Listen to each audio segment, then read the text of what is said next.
Okay. I attack for 4. Any reactions?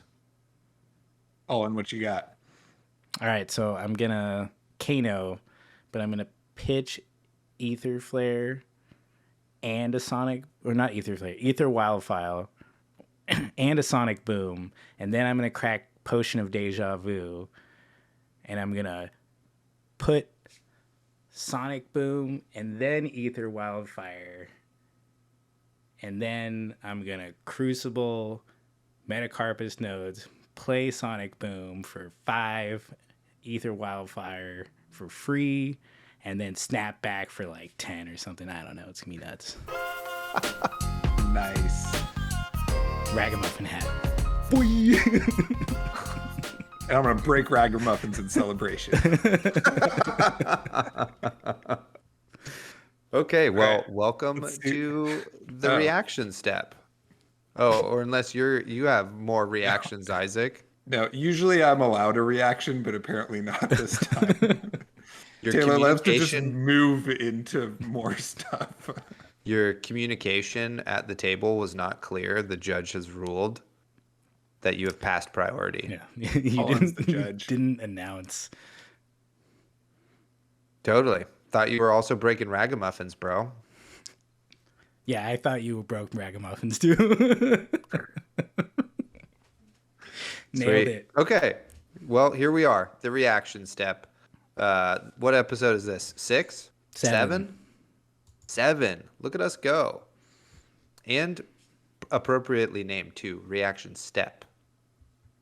If anybody gets what that reference is about, thumbs up this video. So today we're going to be talking about Blitz. So we have the upcoming Skirmish Season 4. And I am particularly excited about this Skirmish season for whatever reason. Not my favorite format, Blitz, but for whatever reason, I'm jacked up right now on Blitz. But before we get to that, we have kind of a special announcement. So we are going to be opening up pre-orders for a one-of-a-kind Attack Action Podcast playmat. It is Everfest themed, but on the potion shop alchemy side of things. So my wife got very inspired and decided to draw this playmat in her free time. And so you can see the image on screen now. You can also check our Instagram and Twitter pages that'll be posted there. So what we're going to do is for Patreon members only, you have until April 4th. There will be a document on our Discord for you to fill out if you would like one of these playmats. And then after that window closes, we will know how many we're going to order, and then we'll give you kind of a more dialed in number in terms of like what you need to pay for playmat. So if you're not a part of the our Patreon, any tier is available for this. If you sub at the highest tier, we're going to throw you one in for free. But if you're just a part of the Discord, sign up for the Discord anytime between now and April 4th. You will have access to that pre-order, and then you'll get a one-of-a-kind playmat. And then once that window is over, that's it. Those are all the ones that are going to be out in production. They're going to be as rare as pink strip cold foils. So hop on it. Wow. Yeah. I'm in. Sign me up. That rare, huh? There aren't very many of those in existence. Totally. That's because we don't have very many Patreon supporters. But they are mighty. The few we have are mighty. They are. They're wonderful. And I would go to battle with any of them. This playmat looks really good, too. Yeah. Mm-hmm. I'll really just also weigh in. It's incredible. Yeah. And there's there's some great little insider, Easter eggs in there. And you can stare at it for a long time and notice a lot of cool stuff. I previewed it to Isaac and Colin for the first time before we started recording, and it was really fun as they like picked out the cool little Easter eggs that are in there. So yeah, I you saw have Maria that to look forward to. posting like progress pics of it, and it's really like cool to see where she started and where it's landed. Like I think it's gonna really pop. It's got a lot of great colors on it, and like all the cool items. So I'm excited. Me too. Sign up now. And if you don't know when now is, it's March 17th.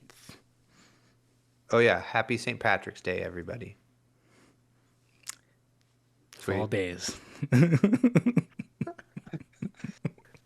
Okay, anybody want to talk about anything else before we blitz this blitz topic?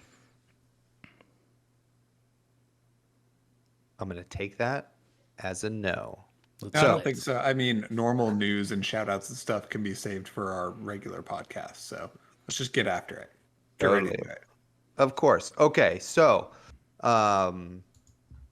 let's talk about, so we have Blitz, right? So historically, our top decks are going to be Ira, Kano, maybe Tall Dorinthia at a certain historical point, and then some more Rune Blades. So then you get Chain and Briar. So how are those going to fare in this upcoming season? Are they going to get pushed out by potentially other decks, etc.? Give me your thoughts, gentlemen. Colin, why don't you go first? I think first off, Ira is still just strong. She's probably the most consistent deck, and with all the new generic cards, I don't know what anybody's doing with her, but I feel like, you know, we'll see hopefully a little bit of spice in that deck because it's a little, I don't know. It's just grinding her out. It's just a good. little Yeah. slow and steady. You know, it's just, it is what it is. It's been around forever with Blitz, and, you know, it's cool and all, but I hope I see some spice there. But I think she's definitely sticking around. Kano, I mean, it's his format to shine in, really.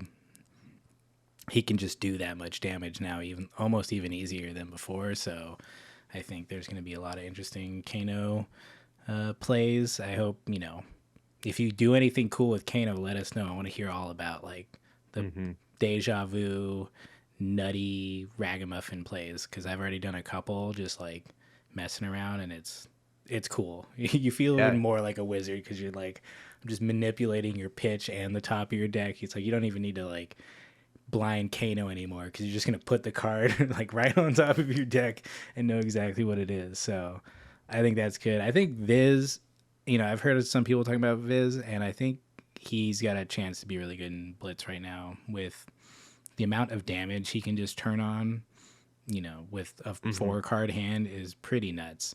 So I think with Revel and, you know, Creepers, you know, he's just got tools to do some interesting stuff. And with a 40-card deck, I think it's just even more kind of consistent. You're just going to see those really powerful cards sooner than, you know, in the CC deck. Chain, I'm not sure. I forget. I was trying to pull up the Living Legends stuff. So our top, just so we know, like our top 5, we got Ira, Dory, Briar, Chain, and Kano. In that order? Yeah. For Living Sounds Legends about right. in Blitz. Yeah, exactly. I would have thought Kano was a little bit higher, but, you know, he's hard to play. So, and then actually pretty close to there is Oldham, and then there's a pretty steep drop off to Bravo. So I think that's kind of like the old stuff. But I think, you know, we've got a lot of great new cards for the Crucible heroes, and I think they're going to be the ones that kind of shine in the new meta. Sweet. Yeah, I think, I mean, Oldham was about to come out and be really dominant, maybe, in the Blitz meta. And then everybody moved to CC. There was like Nationals and, you know, this ProQuest and all these things going on, and Blitz kind of got put on the back burner. And with the Cheerios Briar Blitz list that would just like OTK you in one turn, that's redundant. And so that's been nerfed a little bit. And I'm pretty interested to see how how viable Kano will or Oldhim will be now. Just because in Blitz, like we look at the CC meta and it's, you know, Viserai, Prism, and Starvo. And it's just a lot different in or in CC. It's just a lot different in Blitz, right? Because in Blitz you're really explosive heroes kind of shine, you know, they're really rewarded. And these heroes like, you know, like Prism or like Ice Lexi maybe that, you know, can be kind of powerful in CC, but generally go down below 20 health and have your opponent above 20 health while you set up your board state or grind out their armor or gain tempo or whatever. In a blitz matchup, you're just dead every time in that scenario, right? So any of these slower decks that use their life as a resource to eventually gain the upper hand and win out, even if they're highly consistent, just like can't cut it in blitz. Because in blitz, if you have an explosive hero, you know, with 10 armor that can just kill you in one turn, there's really no wiggle room, right? So yeah, I expect to see, you know, we have a lot of heroes that got significant upgrades in Blitz with Everfest, and I expect to see them shine. And then it's just like the explosive powerhouses, right? Like Kano, maybe Briar, I'm unsure. I Viserai might get there, Chain might get there, Lightning Lexi maybe could. Just any deck that could like do over 20 damage in a turn is going to be powerful. Yeah, I mean, yeah, a lot of really great points there and a lot to unpack. I do think Oldhim feels pretty good. I've been like tinkering with this like Earthlord bounty build, and it opens up your ability if you can kind of get it going a little bit where you're getting those card draws and stuff and getting those tokens out where you can kind of like play this kind of, you know, maybe devastating mid-range game, you know, where you can endless winter and then fuse with the polar blast that you then arsenal, and that only costs you 1 blue, you know what I mean? Because you have like a seismic surge token from the Earthlore bounty, and then you can kind of keep that kind of train going where you can block a little bit but then come at with like a big attack, and it opens up plays where you can more easily like pummel your attacks, you know, like you get 2 seismic surges all of a sudden, and now you can fuse Oakenold, and for a blue you can play it and then pummel it, you know. And it's like not that hard to do really, which I was very surprised about. So that's kind of fun, but it requires a bit more, I think, testing out into the field, and that sort of thing. So we'll see if I'm onto something. I don't know. Who knows? There's probably like maybe a few listeners who are like now gonna like build that. Maybe some people are already on that and they're gonna send me messages. That'd be cool. I'm not much of an Oldhim player, so this is all new territory for me. I would expect that Viserai is still really good, right? I don't, you know, the part of the power of that deck in CC is your flexible game plan. So we'll see how that deck gets pared down to. I would assume that you kind of just go with the kind of more aggressive plan, just because you can like just draw into the combo and just do so much damage, you know? And I do think, to Colin's point as well, that I think Kano has actually gotten some pretty good upgrades, with now the incentive being to playing off the top, which at first, right, like, so we get like Emeritus Scolding, and you're like, well, now I don't really want to keep playing off the top, but you're like, now that I've played with it, I'm like, no, actually this is bitchin'. This is really dope. And there's a lot more ways, like Colin said, to manipulate that. So kind of a long-winded rebuttal to, or not even rebuttal, I guess, agreeance with both of you about what you guys picked. My personal point that has nothing to do with yours or whatever, I don't know. I've been talking with teenagers all day, so it's weird to talk to adults about like a real topic. 'Cause we're About still adult sitting and things. listening and Yeah. allow you to talk. Yeah, yeah, totally. Like I've never strung this many words together at all, all day. Should I take my phone out and start ignoring you? Does that help? Yeah, or just like somebody else walks by and is like, "I'm going to the bathroom," or whatever. Uh, the decks, the Crucible heroes for sure. I think you did say this, Colin. So this is even my own thing. Did get a bump for sure. Like Blood in Her Hands is like a crazy card, and Spring Tidings is broken in Benji, and Microprocessor makes it so you could potentially play Data Doll and it like will do something, you know. And Ready to Roll is fucked up. Me and Isaac were playing last weekend, and he played both of them on the same turn with a Blood Rush Bellows and did like 31 damage, and I died turn 2. What Arsenal the card, and then that was it. That's like all he needed. It was crazy. Just rolling 3 dice. It was like playing Dungeons and Dragons, and you have like elven accuracy and you're a rogue and you're doing sneak attack damage. It was stupid. Yeah, it was awesome. I don't know. Well, so let's talk about all the characters that got a bump Gotcha. a little bit and what. So I'll start with KO since we rolled right into that. It's pretty fun now because with I don't we'll see how competitive this deck will be, but staying on track here. Before with KO, it was always like you could set up this turn where you have Gambler's Gloves and you like break it to re-roll the KO roll, but it was just like mostly for fun and kind of you're kind of just gambling and you don't have very much of a steady win condition.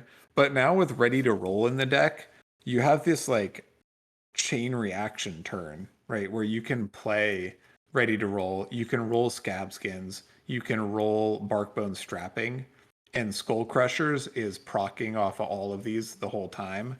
And then you can play a card like Bad Beats or Rolling Thunder, and then you roll 2 dice for each one of these things. And and then you play an attack and you roll KO's ability for that. So now you've rolled 2, 4, 6, 8 dice this turn. Probably hit on a number of things. Probably have extra resources to swing the club following your attack that gets pumped. And it's kind of a viable plan, right? Like a lot of brute cards block for 3. So, and you have with Skullcap, you have, some degree of armor with this deck as well. And you can actually like block enough damage to live and like Arsenal and Ready to Roll or a Swing Big or something. And then, execute this game plan where you only have to roll like average to then have a pretty huge turn. It's pretty nuts. And then another game we played where I was kind of on the back foot. I had a 4-card hand and it ended in a like the only thing I did was CNC for 3. So there are still lows.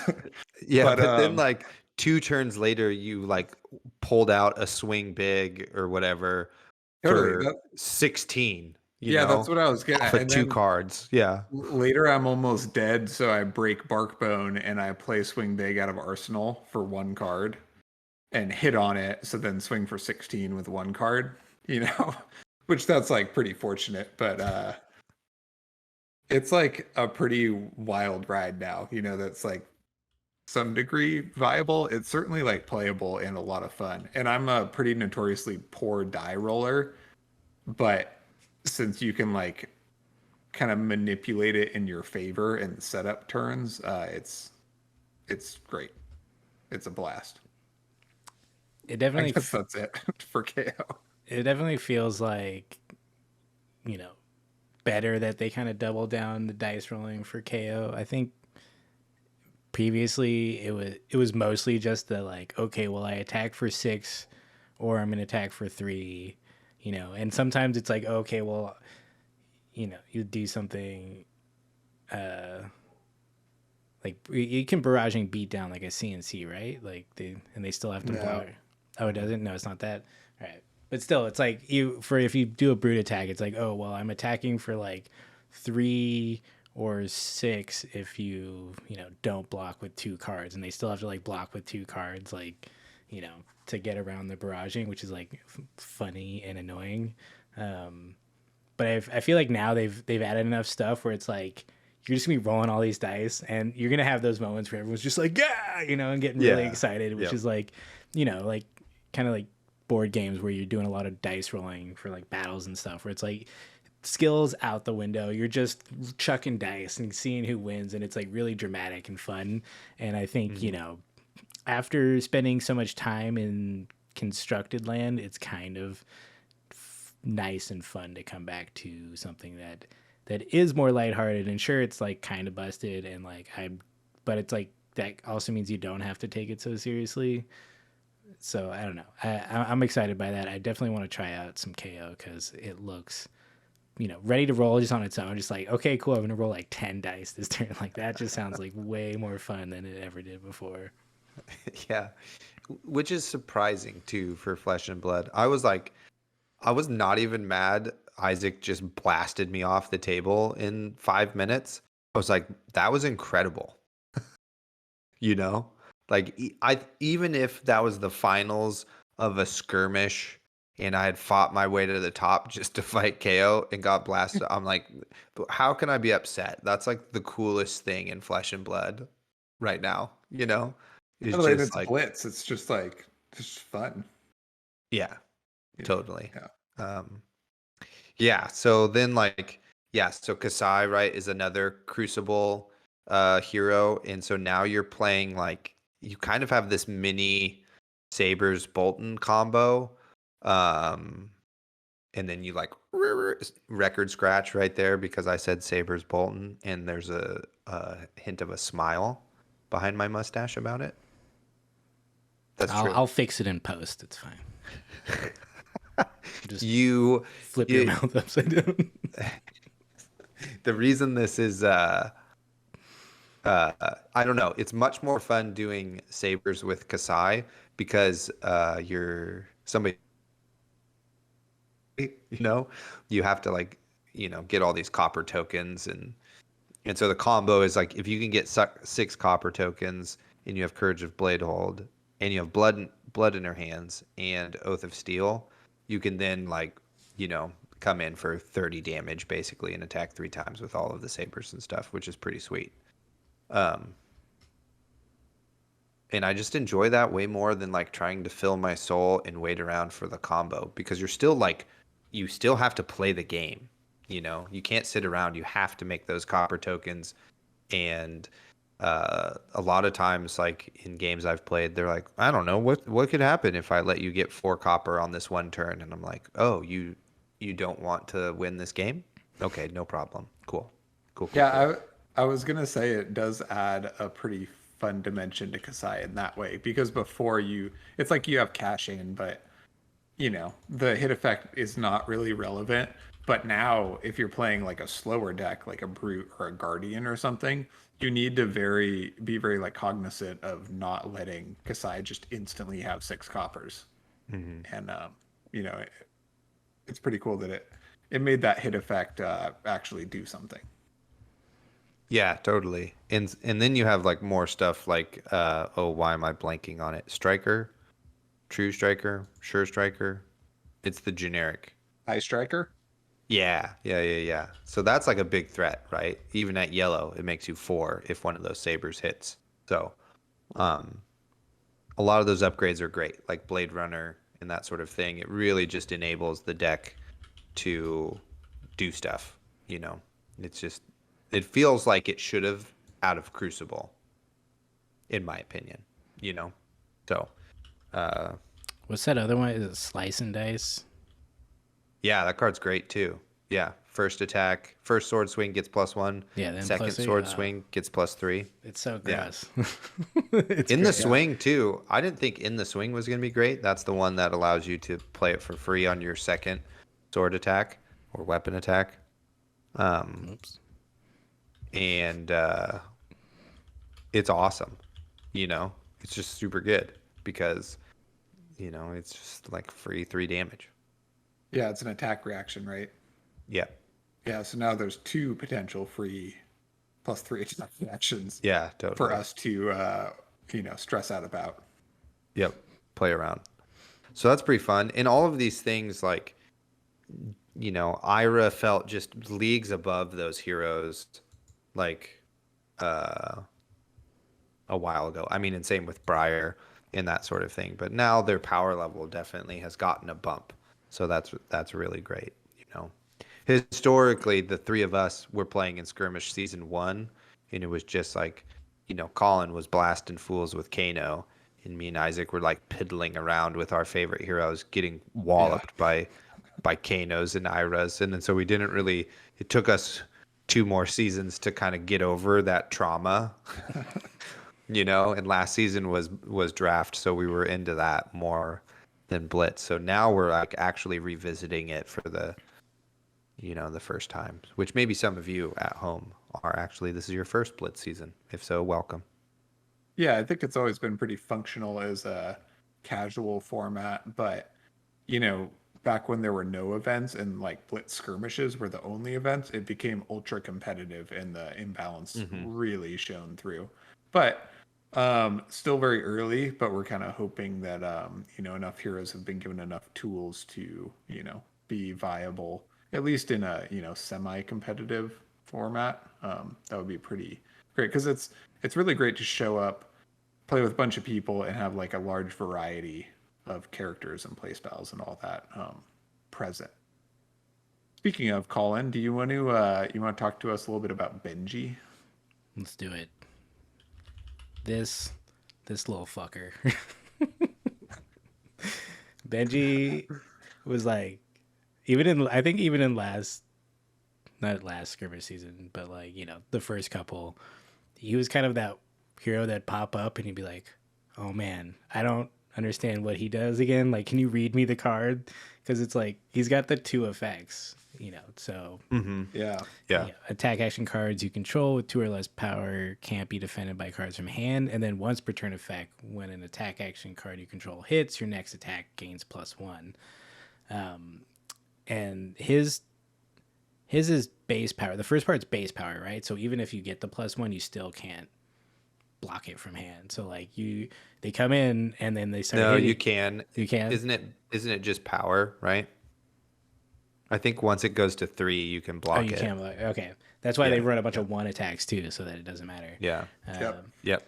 And then they would just come in and you'd be unsure of what you should try to block and what you could block, and then all of a sudden they would just hit you with like really big attack after that, and you're just like, oh my god, like push the point. Yeah. Yeah. And you just were like, I just played this so horribly wrong, like I don't know what to do. And now we have got like, he's just got even better. I mean, just the addition of Spring Tidings, which I'll bring up, is insane.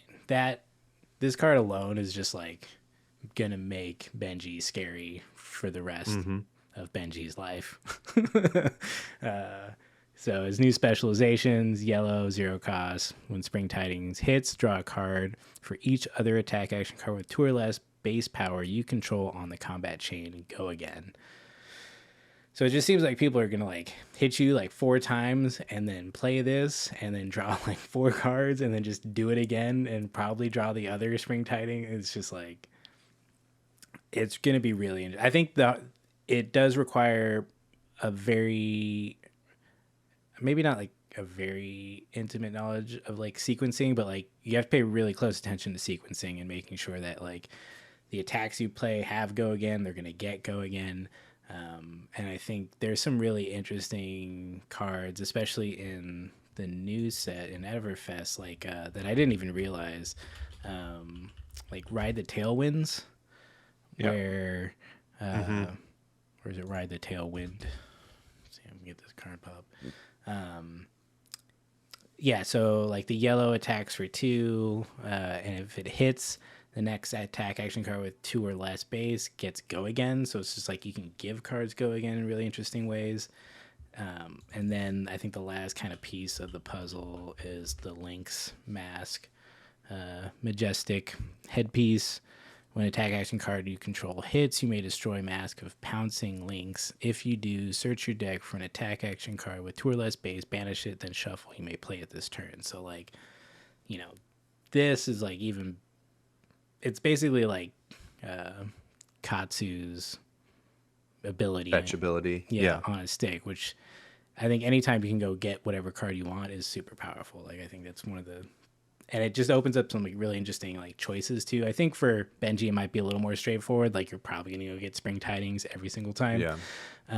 But maybe you already have that in hand and you want to grab something else to like push that turn even further. So I think overall he's gonna come out and definitely win a couple things, like turn 1 on the final table, just like OTK everybody. I don't know how well he does into like every single deck. I played against one. We did a Blitz thing in an armory, and you know, he was just learning it. Shout out to Justin. You know, so he definitely messed up his first turn, but if he hadn't, I think he was going to kill me on turn 0, and I was just going to sit there and not do anything. Like, maybe I would have KO'd at the end, but I think I had like 2 red cards in hand, so it was like not going to be very efficient. So it's yeah, Benji is cool. Another deck. I think like it's like every single one of these new Crucible hero decks I really want to try, because they seem more interesting and fun than they ever were pre Everfest. Yeah. Well, we've been around so long, you know. We remember when those came out and we were like, whoa, are these going to be good? Oh, no, they're not. Oh, no, they're just not good. Ira was good. She technically came out in Crucible, yeah, but that was it. That's true. That was it. Ira was great. That's true. Yeah. I mean, I like now, like the previous Benji method was like have all these big red attacks and just blast them. And then you basically thin your deck to your unblockable blues for the finisher, right? But now you like don't need to do that. You can just have unblockable blues basically. And if you're a character who doesn't inherently run a lot of armor, you're going to have to, so you don't die turn 1, you know? Get your Ironhide, people. Yeah, and against this Benji, right, it may seem like, okay, well, I can just armor block their like crucial, you know, their crucial attacks. But if you don't kill them the next turn, they're just going to do it again. And you have no armor. Yeah. And the Pouncing Lynx mask gives you essentially card advantage, right? Because you don't have to burn a card to use the mask to then play a card. So you're just buying like a 5 or 6 card hand, you know, for 1 turn. And in Blitz, there's really not that many turns. So like those things put together, it's like, yeah, you can maybe armor block it or like shut it down for 1 turn. But they're going to kill you, and they're going to put these chains together fairly often or every turn. So you better also have a proactive plan for when your armor is gone. Yeah. Yeah. 100%. It's like you use your armor, and then hopefully you can almost kill them the next turn. Like, and if you can't, like, because if you come in for like 11 damage, it like doesn't matter. Yeah. You know, whatever you do, it doesn't matter. You just did 11 damage. Yeah. And then here comes Benji, and he's arsenaled a card. You know what I mean? So it's even worse. Here comes Benji. I did want to. He's so cool. I freaking love Benji. Coolest hero. And yeah, don't forget he starts with 17 health. So like life for life, turned on. Scar for a scar. Yep, blue on. Scars, blue lives, all on, online. All on, going for it. Yeah. I did want to ask you, gentlemen, so like the new Prism deck that we see in CC is like very aura based, you know? Do you think that transfers over to Blitz really well, especially with like heroes like Benji running around and that sort of thing? Like that can just kill you turn 1 if you happen to have like, you know, Genesis, Parable, and you know, I mean, you can't block with those cards anyway. But I mean, Parable. You know, how's Prism? Parable gets pretty interesting. Work because you know, if you get 1 out, he's just coming in for 1, which is like still annoying, but he can definitely. I mean, that cuts his damage output in half, which could save you. And if you get 2 out, like he's dead. Like what can he? He has to. Yeah, 0. You know, he has to spend his turn to kill it, and then hopefully you can get there. I don't know. It's interesting. Prism, I think, has always been in a weird spot in Blitz.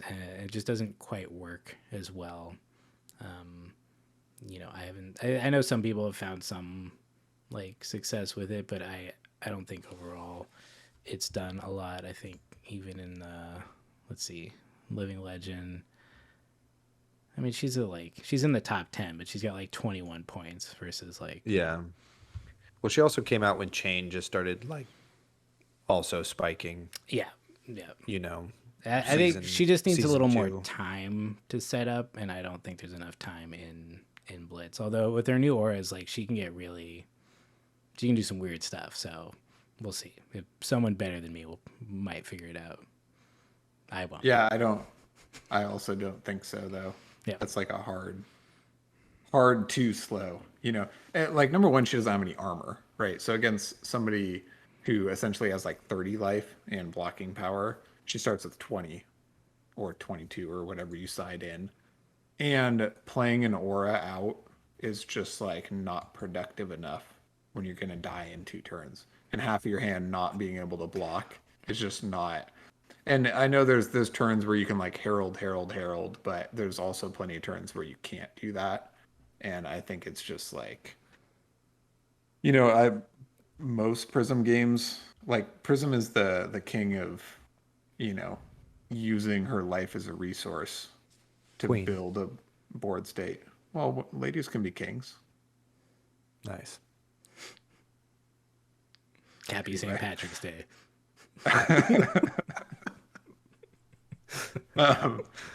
Anyway, like most high-level Prism games I've seen have been, they use their life as a resource to build a board state and overwhelm you. And, it doesn't seem feasible in Blitz. You go on hardcore heralds, maybe, but still don't. I just don't see it. Yeah, I agree. I think the diehard fans will try, but I don't think she's gonna do much. Totally. Yeah, we'll have to wait and see. I feel like I said it's not gonna happen, so move on.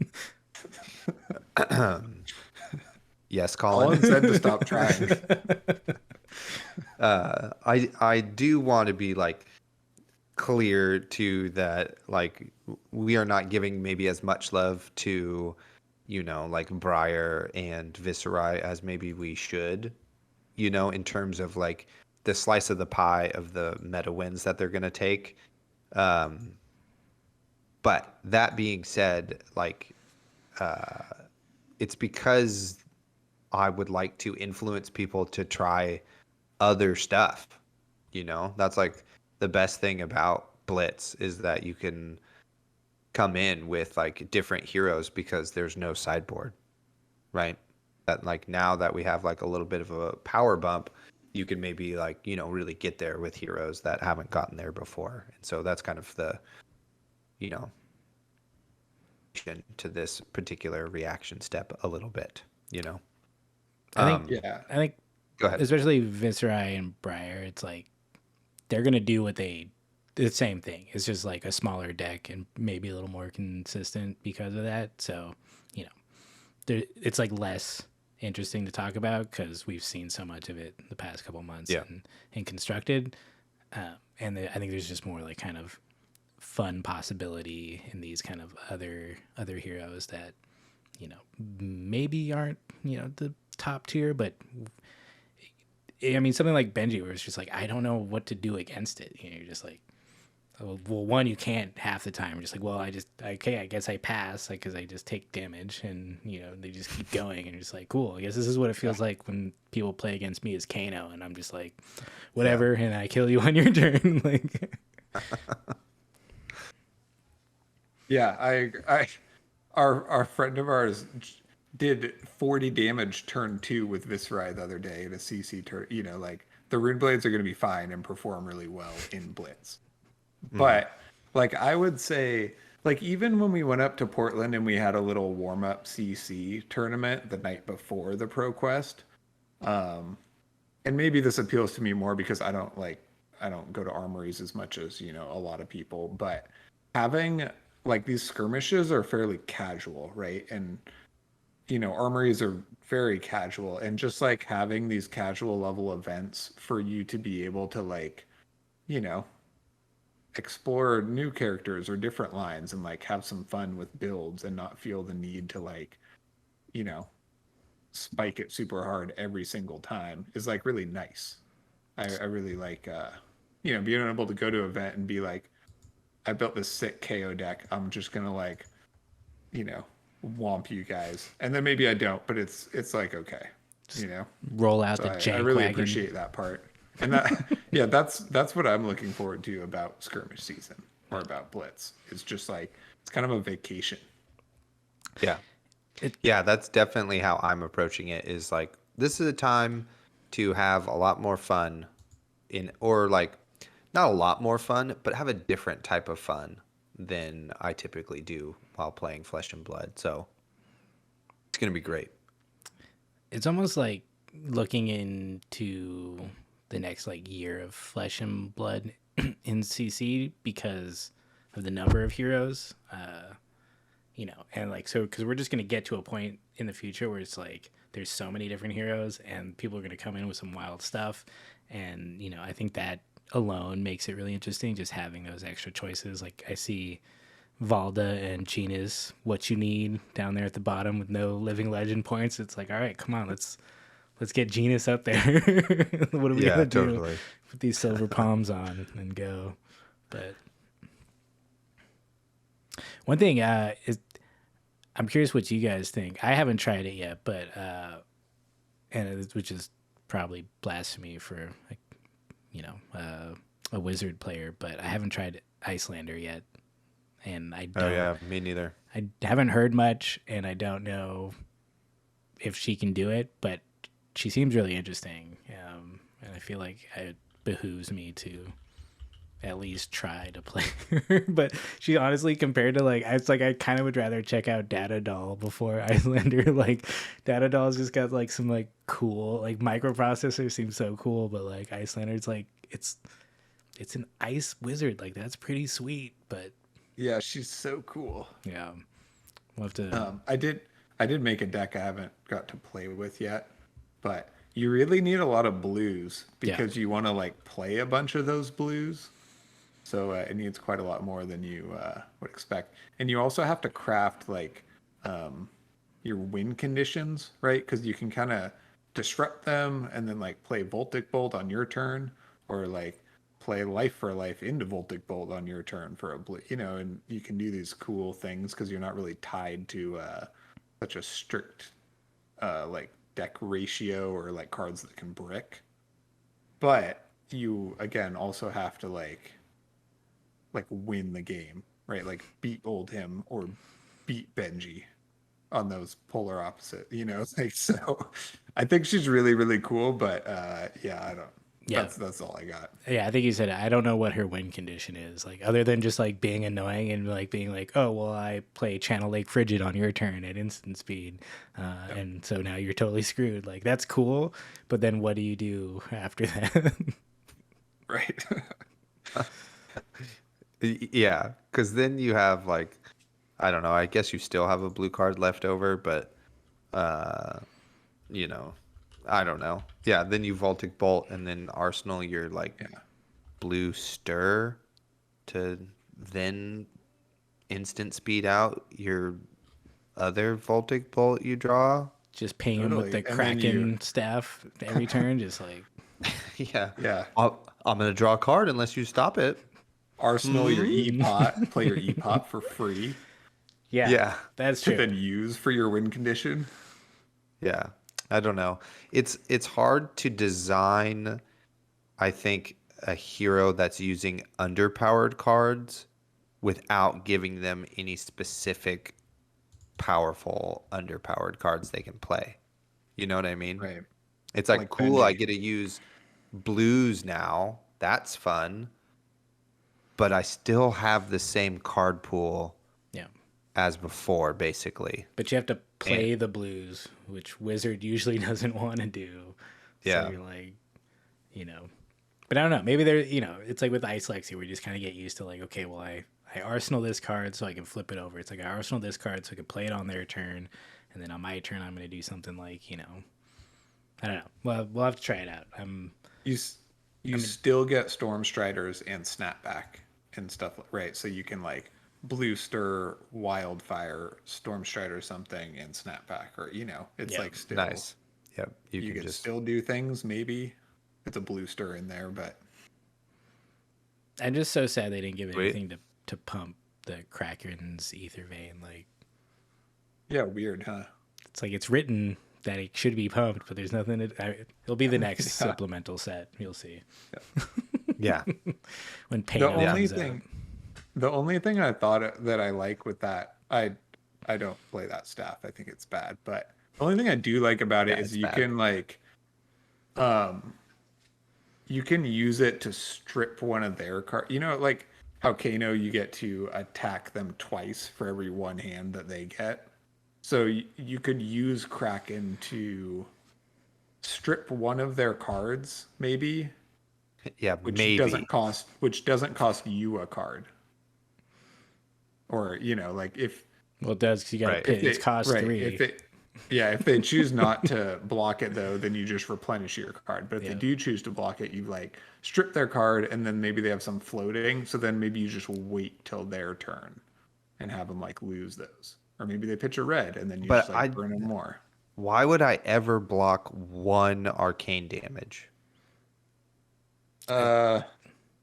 Outside of the realm of I'm at 1 somehow.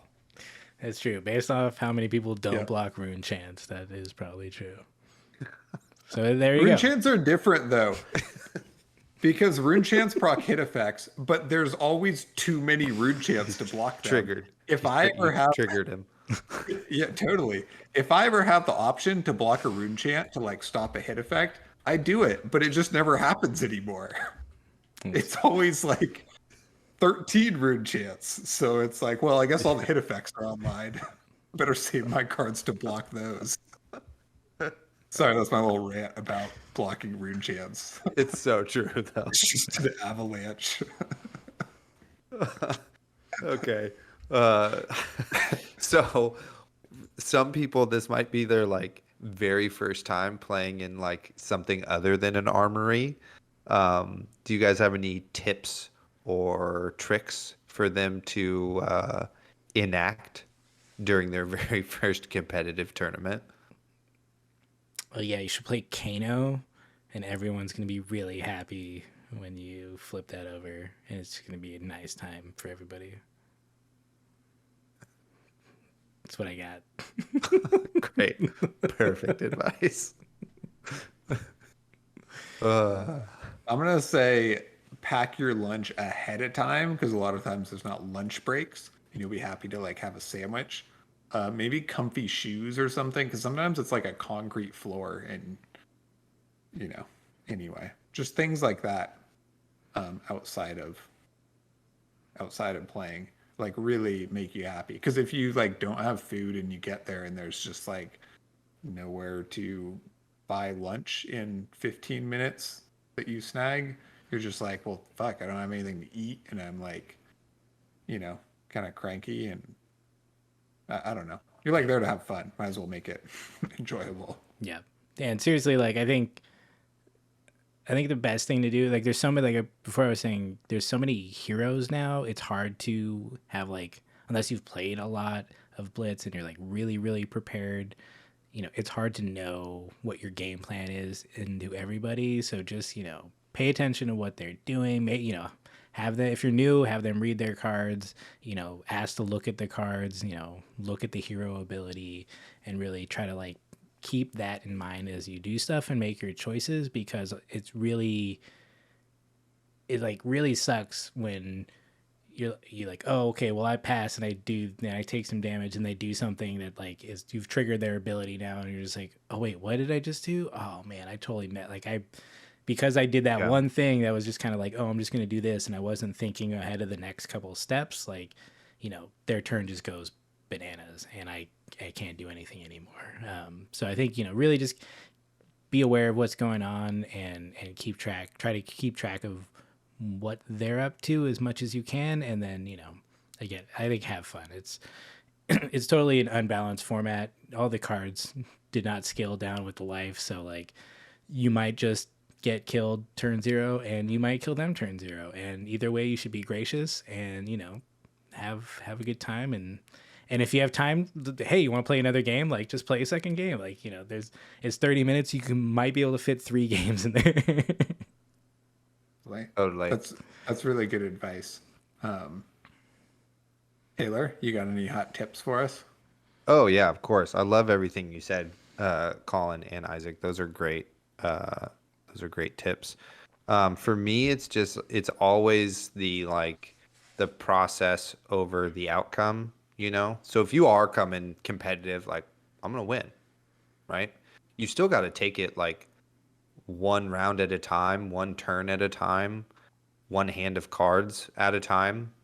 So like not thinking too hard about the end, but thinking very hard about in the moment, which is like takes practice and is really hard, but it'll help improve your like play and potentially your outcome, on the day for sure. And if this is like your first tournament too, like your self-worth in life is not dictated by how you do in flesh and blood. You're like, if you are courteous and polite to your opponents and they're courteous and polite to you and you're trying your best and they're trying your best, like that's a great day. And you got to play a really cool card game with really cool cards with your buddies, potentially new buddies, and be a part of like, something that is really special, and to just like keep all of those things kind of in mind. And sometimes you can get like spiraled out of control when you start thinking about things, not in perspective and that sort of stuff. So that's just something I've been thinking about recently, coming off of like a very competitive basketball season and ProQuest season, and I'm just like, whew. So, yeah, it's just a great thing that you get to do, and keeping that in mind. So, Yeah, and that's then a good point. Keep it in stay perspective. hydrated. Yeah, stay hydrated. Even though it sucks that you have to pee between every round, you just got to do it. Not if you sweat it all out. Well, some of us live to the north, not in the south where it's hot. Flop sweat's a thing, man. It just happens. I got a good tip. If you cook with like a bunch of turmeric the night before, it'll turn your fingernails yellow and you'll really like psych out your opponent, and they won't want you to touch their cards and stuff.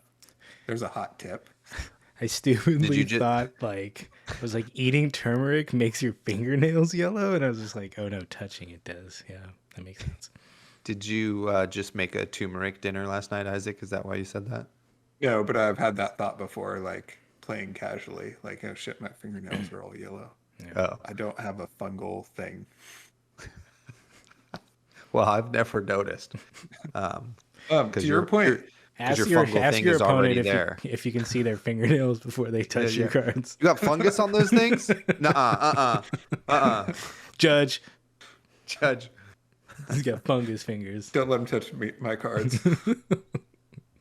To Taylor's point, yeah, I like when I'm playing in a tournament, I don't think about, I mean, and maybe like this is easier for some people than others, but I like don't think about, oh, my X and what, like, I have to win these, or like, if I make the next round, I'm like, because it like doesn't matter. I mean, it does matter, but it's just like, if you can just consider that and then move on and be totally calm, great. But I just like don't bother, kind of agonizing over it, or okay, it's round 3 and it's like, if I don't win this round, then I have like a 5% chance of getting in, because it just like, for me personally, it doesn't matter. I'm just gonna like play my games, and then if towards the end I'm at a winning in at round 6, I'm like, whoa, this is pretty cool. Get back to just playing the game. That just works for me. It makes it more relaxing. You guys got them cool heads. I'm like a total mess. Just like Each their own process. No, it doesn't work. It needs to change. That's what I've taken away from the last ProQuest season is my mental state going into them is not helpful to performing well. All good. It's all practice. Yeah. You know, it's tough this season. Be better next season. You know, and it's all incremental. It doesn't have to be like I have now reached a Zen state, and it just happened. So thankfully, I'm gonna be fine. You know, it takes practice to get there. So Yeah, but we can block that card with equipment now, so Zen State's not a problem. that's a great way. That's a great way to end this. That's a really good point, Colin. My last tip for this is know whether you're going first or second. This is always true in everything, but especially in Blitz where you're probably going to die if you choose wrong. You know, like don't let Benji go first. Why would you do that? Yeah. Yeah. Well, then you're sitting there going, well, do I attack them to let them filter their hand? Or do I just arsenal and set up a better turn? What do you do? I don't know. Make a rune chant arsenal. Some characters like Ninja can really push damage through, right? So if you like Kadachi and they block the first Kadachi, you're like, oh shit, yeah. You only have 3 cards left to block. I can just dump my hand and get damage in. Other characters are less good at that, but yeah, no, I would say if you could get damage through or strip all of their cards, great, but not, you know. Yeah.